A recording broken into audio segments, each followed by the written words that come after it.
I was alone in countries where I felt as foreign could be. No one knew my name, and no one knew who I was. In those countries, the same social clues that work here didn't travel along with me. Meanings change. So why was I expecting everyone to treat me the same? I carried these ideas of who I thought I was around like my passport. When someone abroad asked my name, what they really asked was, "Who are you?" Like the caterpillar from Alice in Wonderland. No, who are you?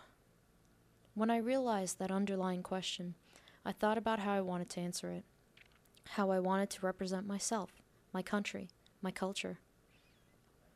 When I wasn't sure how to answer, I became afraid. Not because I could not read the street signs, but because the social map from home was getting me lost. Abroad, because I am no one, I could be anyone. Better yet, I could be me. Of course, that led to even more questions that none of us want to ask or answer. Who was I? What could I do? What could I think? Who could I love, and how could I love them?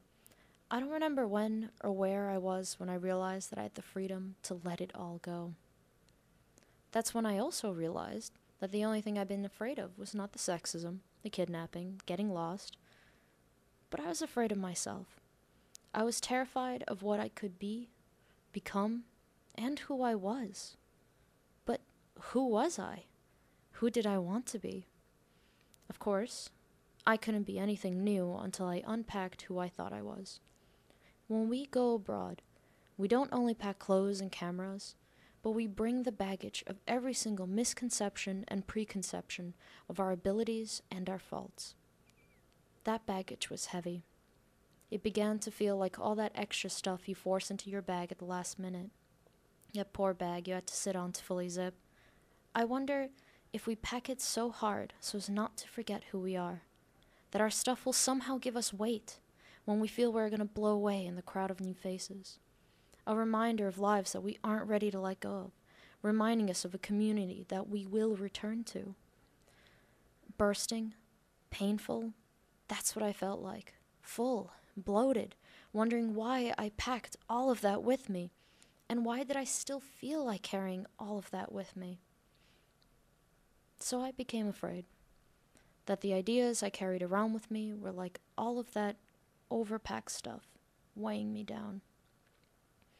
The suitcase that was packed so full of things from home that I had no room for anything new. I felt that I was so busy trying to keep track of everything that I was, or thought I was, that my hands were so full of clutching onto my insecurities, as well as my securities from home, that my hands were too busy to shake hands, accept new gifts, or accept a new me. In that space of fear, I asked myself who I was. The questions came in the form of gifts. Not gifts to me, although they were, but gifts that I gave out from my full hands, so that I had room for something else. I wore away the shackles of a Yanina wolf that I thought I knew. I gave away pieces of myself like gifts to the countries that gave me a little more room to breathe. I gave away the idea that I couldn't read maps to Turkey. And I gave away the idea that I couldn't eat alone in Greece. And I gave away the idea that I cannot take care of myself alone on a train to Serbia. When I came home, I didn't immediately realize that I gave away one last thing that had governed me to my year abroad. The gift returned to me when I was sitting with a group of friends on campus and someone started the senior lamentation. Oh, whatever will we do after graduation? I said I was going abroad again. What will you do? I'm not sure, but I'm going. Aren't you scared? I opened my mouth to speak, to answer, the same way that everyone else did. Yes, of course I'm afraid. College was so nice and safe. Being an adult is scary. Responsibility, poor economy. I don't know where I'm going. I don't know what I'll do. I won't have the security of college. It's the answer that I have always known I had. But it didn't come out. So they asked again, aren't you afraid? And rather than answering, I laughed. And I said, no, I'm not afraid. I will find my calling. I will find it because I found myself when I was losing myself.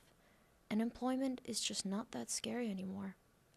I'm not afraid to graduate and find the world, because I'm not scared of being lost anymore.